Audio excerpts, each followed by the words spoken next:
Assalamualaikum warahmatullahi wabarakatuh. Perkenalkan, saya Nina Sukmawati, NIM 2281060005. Di sini saya akan menyampaikan tentang materi komponen ekosistem dan interaksi antar komponen untuk biologi SMA kelas 10 semester 2 tahun ajaran 2023-2024. Dengan tujuan pembelajaran, yang pertama, peserta didik dapat mengidentifikasi pengertian ekosistem, faktor biotik dan abiotik. Yang kedua, peserta didik dapat memahami interaksi antar spesies. Yang ketiga, peserta didik dapat membedakan rantai makanan dan jaring-jaring makanan. Yang keempat, peserta didik dapat menganalisa daur biokimia. Yang kelima, peserta didik dapat membuat praktikum pembuatan hasil karya jaring makanan dan daur biokimia (STEM). Nah, what is ecosystem? Ekosistem merupakan sistem ekologi yang terbentuk oleh hubungan timbal balik yang tak terpisahkan antara makhluk hidup dengan lingkungannya.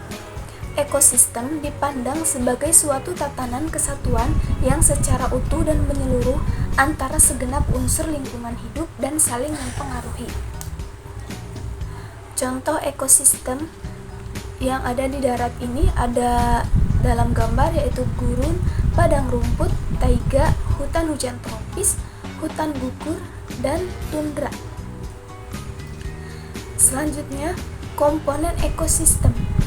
Komponen ekosistem diartikan sebagai kesatuan fungsional antara makhluk hidup dengan lingkungannya, yang di dalamnya terdapat hubungan dan interaksi yang sangat erat dan saling mempengaruhi satu sama lain. Komponen ekosistem yang biasa kita kenal di alam ini ada dua, yaitu komponen abiotik dan komponen abiotik. Nah, komponen biotik adalah komponen ekosistem yang tergolong makhluk hidup. Menurut peranannya, komponen biotik dibedakan menjadi produsen, konsumen, dekomposer, dan detritivor. Produsen yaitu organisme yang mampu mensintesis senyawa organik dari bahan persenyawaan organik dengan bantuan energi matahari. Kemudian konsumen yaitu organisme yang memperoleh bahan organik dari organisme lain.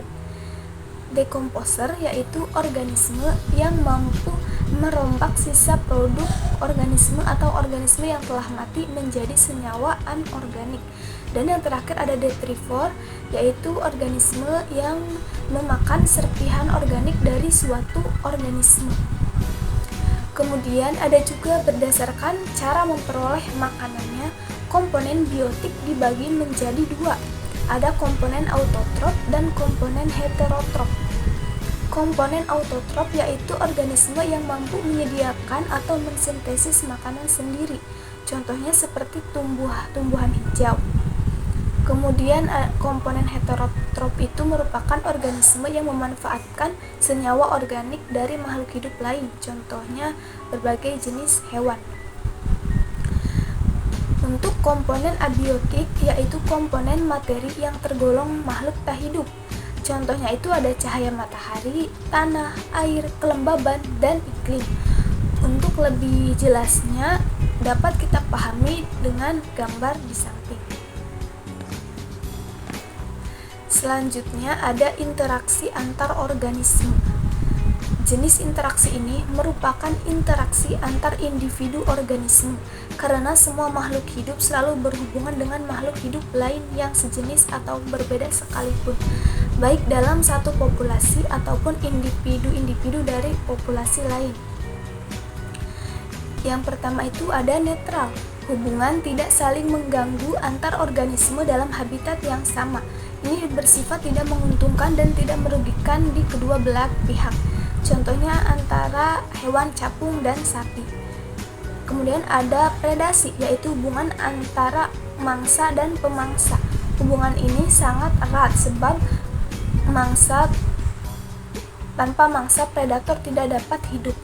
Contohnya ini ada singa dengan rusa, maka singa akan berperan sebagai predator untuk memangsa dari rusa. Kemudian ada parasitisme, yaitu hubungan antar organisme yang berbeda spesies bila ada salah satu organisme hidup pada organisme lain dan mengambil makanannya.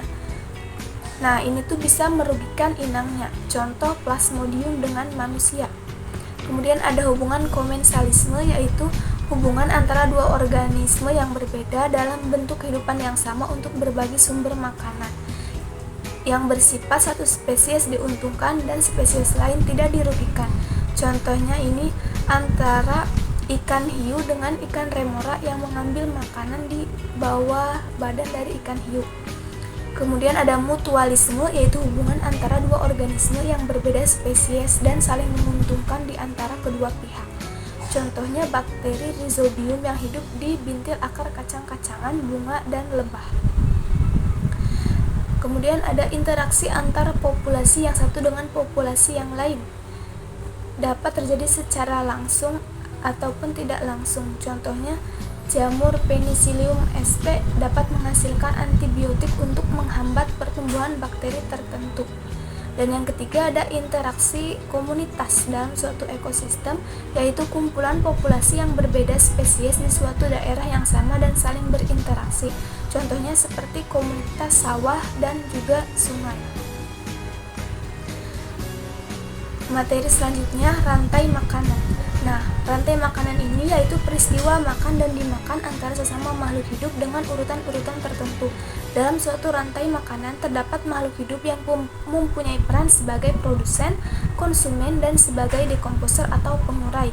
Seperti kita lihat di dalam gambar, bahwa ada gambar padi itu berperan sebagai produsen, dimakan oleh belalang yaitu konsumen tingkat pertama, kemudian belalang dimakan oleh katak, katak dimakan oleh ular, dan ular ini nantinya akan mati kemudian akan diuraikan oleh jamur sebagai dekomposer.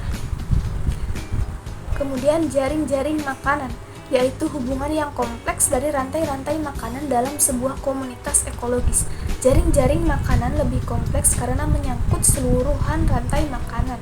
Pada jaring-jaring makanan, jumlah produsen dan konsumen yang terlibat lebih banyak, sehingga disimbolkan dengan bagan alir yang lebih kompleks.